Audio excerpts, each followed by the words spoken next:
اهلا بيك.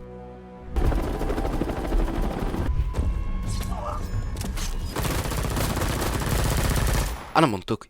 انا اندي، اقدم واحده في فريقي، عايشه بقالي الاف السنين. شفت حاجات محدش يقدر يشوفها، بس السنين علمتني ان الخلود مش نعمه، دي لعنه. شفت ناس كتير بحبهم بيمشوا ويسيبوني، وانا لسه عايشه هنا من غير نهايه. بتبتدي رحلتي الجديده لما بكون بتمشى في المغرب وبيظهر فجاه قدامي بوكر وبيحاول يقنعني ان احنا ننفذ عمليه تهريب رهائن في السودان، ولكن كنا نفذناها قبل كده دي. وبقول له ان ده فيه ريسك كبير انت عارف، بس بسبب قلبي الطيب بوافق. وبسال عن بقيه الفريق جو ونيكي وبيقول لي انهم في الفندق. ولما بنروح الفندق بلاقي اخبار عن جرحى وقتلى في السودان وبيصعبوا عليا جدا.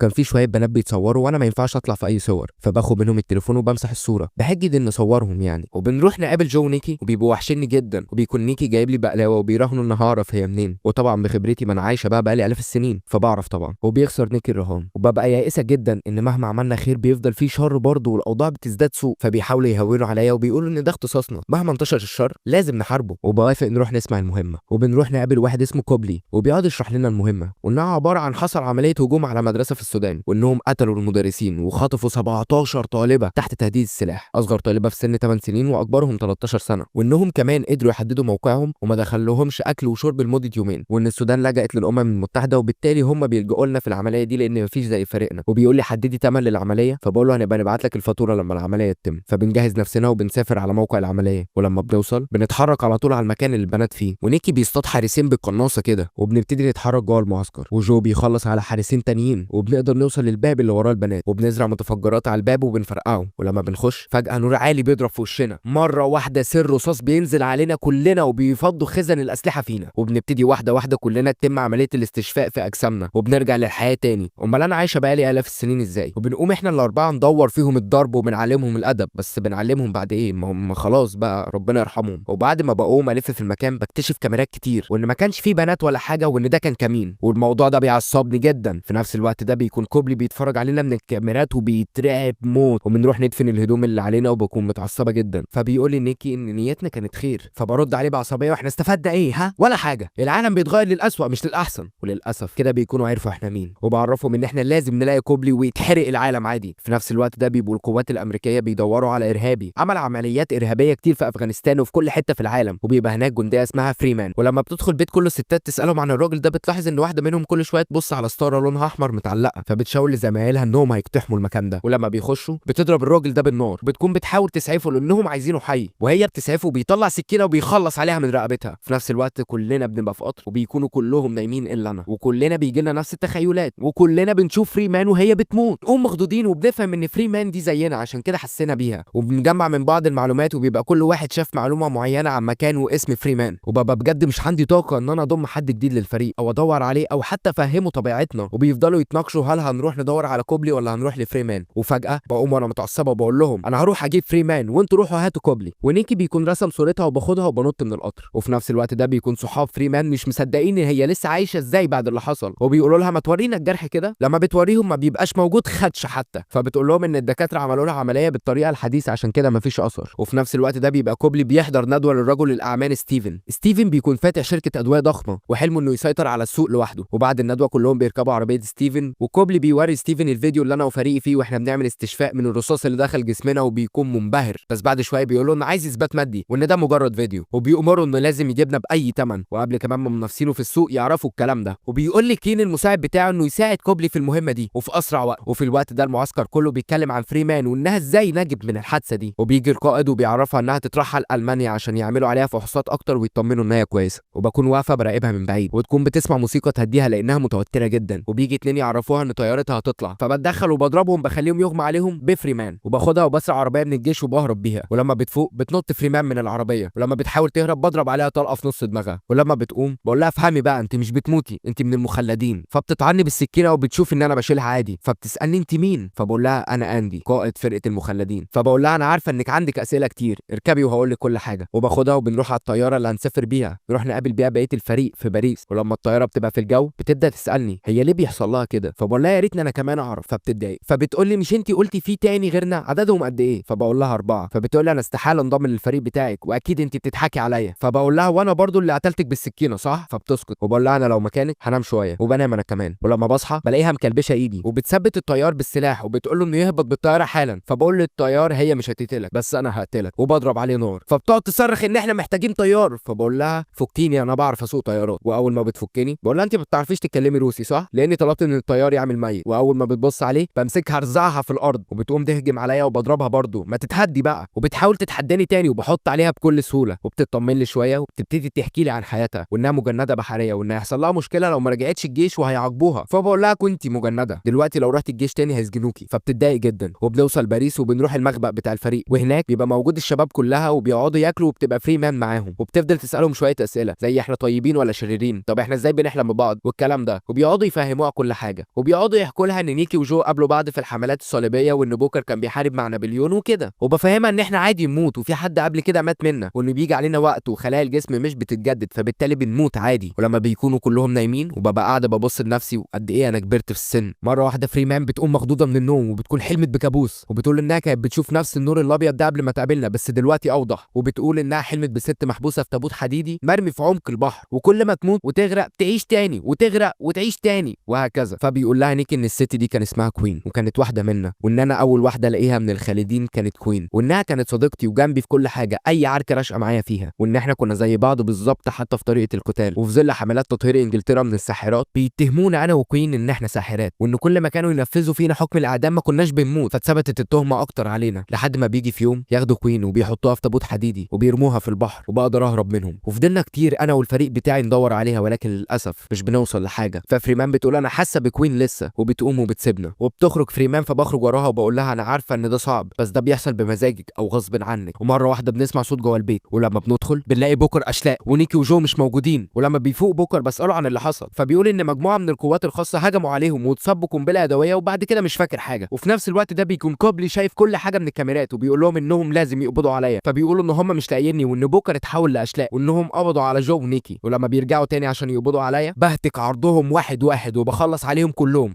انا اندي برضو. وكوبلي بيقوم مع كين يهربوا قبل ما اوصل لهم. ولما بيقوم بوكر مع فريمان وبيخرجوا بره الاوضه بتتفاجئ ان انا قتلت كل ده لوحدي.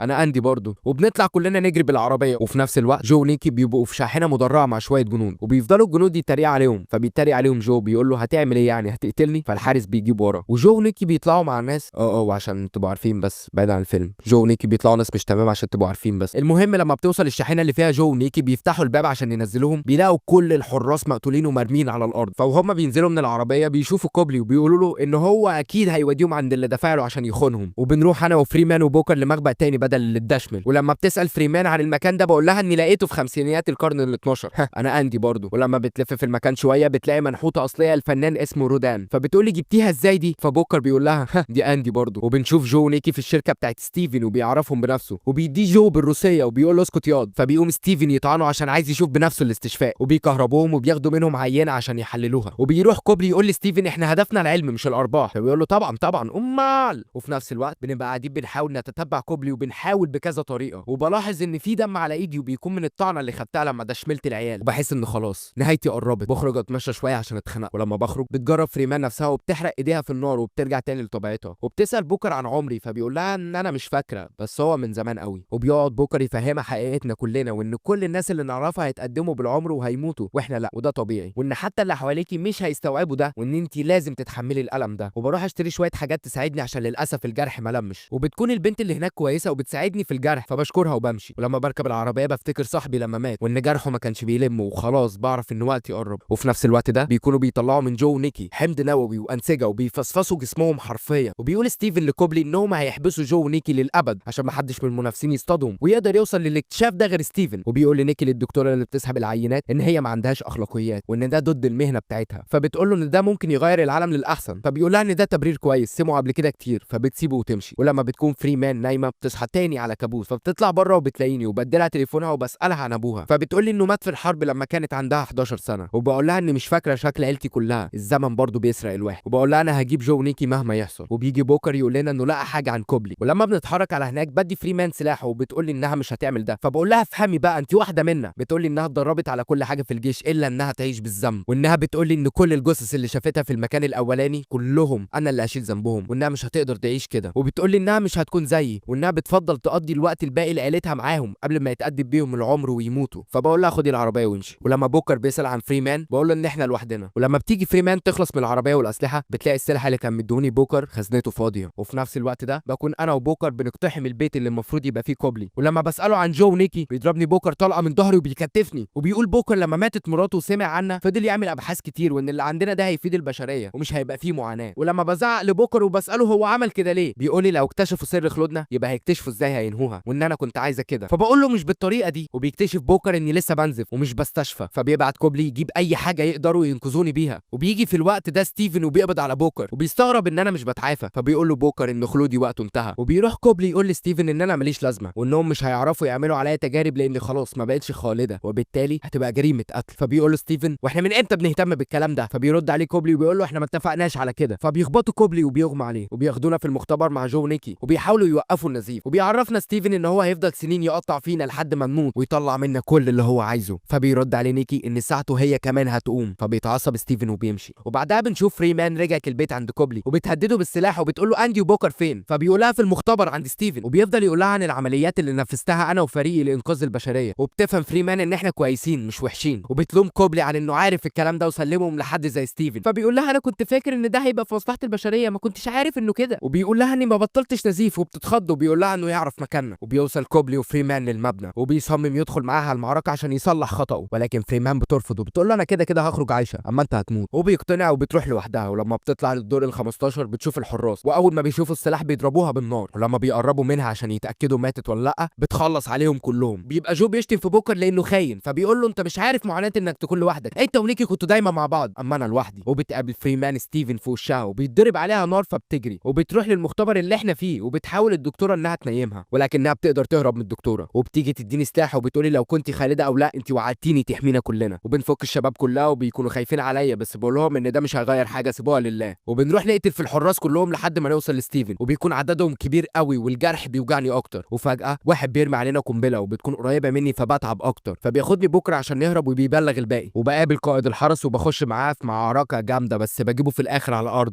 ما انا اندي برضه. وبنساله عن مكان ستيفن وبيقول له انه في الشقه اللي فوق. وبنقتحم الشقه بطريقه صايعه فشخ على فكره، وبنهاجم الحراس كلهم وبنخلص عليهم واحد ورا التاني. بس العركه بتبقى ايه حاجه كده من الاخر. وبيحاول ستيفن انه يهرب من الاسانسير وبيجروا الشباب وراه وبنفضل انا وفريمان مع بعض. وبيكون الجرح مكان الطلقه وجعني جدا. واحنا واقفين بحكي لها ان طلع الخلود ده وان الواحد بيبقى عامل زي الحيطه مش بيتاثر، دي حاجه مدهشه. وبقول لها ان طلع في ناس لسه عايشه تستحق ان احنا ندافع عنهم. ومره واحده بيظهر ستيفن وبيرفع عليا السلاح وبيهدد فريمان انه هيقتلني، وبيقول ان كان بايدينا ننقذ ارواح كتير وبنعمل انا وفريمان خطه. ومره واحده بقول لفريمان هو ما بيعرفش يتكلم روسي صح؟ وبرشق السيف في رقبته وبتاخده فريمان وبتنط من الشباك. وبنزل اطمن على فريمان وبتبقى كويسه. وبناخد العربيه وبنمشي كلنا وبنروح مكان نقعد فيه انا وجو ونيكي وفريمان نتفق هنعمل ايه في بوكر لانه خاين وبعني. ولما بتروح فريمان تقف مع بوكر بيلاقي في ايديها التليفون، فبيقول لها ايه ده هي اديتهولك؟ فبتقول له اه، وانها اتكلمت مع كوبلي وهيخلي حادث موتها كانه في قتال. وبتبقى خلاص مقتنعه ان هي تنضم للفريق بتاعي. وبعد شويه بروح لبوكر وبقول له ان عقابه ان احنا هنقابله بعد 100 سنه في المكان ده وهيقضي الفتره دي كلها لوحده. وبودعه وبسيبه وامشي. وبنروح على بيت كوبلي وبنشوف انجازاتنا المعروضه على الحيطه، وبنتفق مع كوبلي انه يمحي اي اثر لينا في اي عمليه. ومش بس كده كمان هيجيب لنا العمليات اللي بالفعل الناس محتاجه مساعده. وبيوافق كوبلي على كل الكلام ده. وبقول لهم يلا نبتدي شغل. وبعد 6 شهور بنشوف بوكر وهو قاعد لوحده، ولما بيخش الشقه بيتفاجئ بكوين واقفه قدامه، ودي كانت اغرب حاجه ممكن اعرفها في الدنيا. وبس كده بيخلص فيلمنا النهارده. لو عايزين فيلم معين تقدروا تقولوا في الكومنتات. ما تنساش اللايك والسبسكرايب عشان تتابع كل جديد. انا منطقي، سلام.